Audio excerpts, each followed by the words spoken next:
Front page of the Evening Standard today. The first squatter to be imprisoned under the new legislation criminalising squatting in residential properties, section 144. He's got 12 weeks.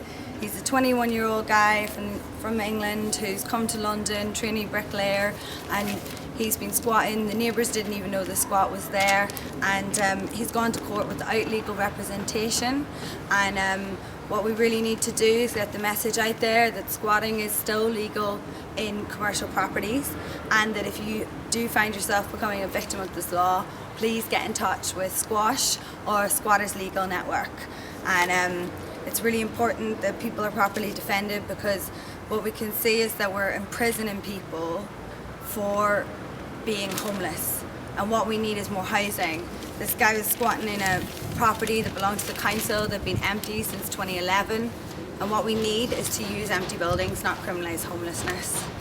There's lots of media out there at the moment. We also need support from squatters, from former squatters, talking about how important squatting is to being able to survive, especially somewhere like London, and with over 1 billion people globally using abandoned spaces in order to live, we need to defend the rights to access to land.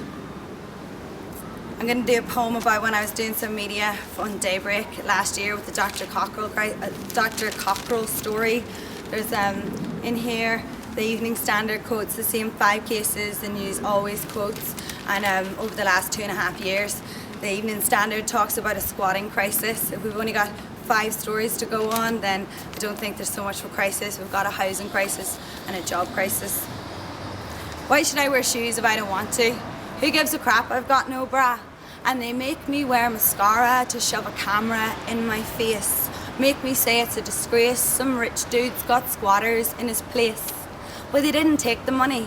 They said sorry. Backstage staff on Daybreak laugh. The squatters cleaned the gaff, but that doesn't really matter, because he's a private doctor and his wife's about to pop. We housed a 3-week-old baby in our squat. No flat in St. John's Wood, their boat sunk for good. How many pregnant mothers have repossession orders? But that's not a standard story. Press is for the rich's fury. Make it good and gory. Make the homeowners worry so they don't realise they're lucky.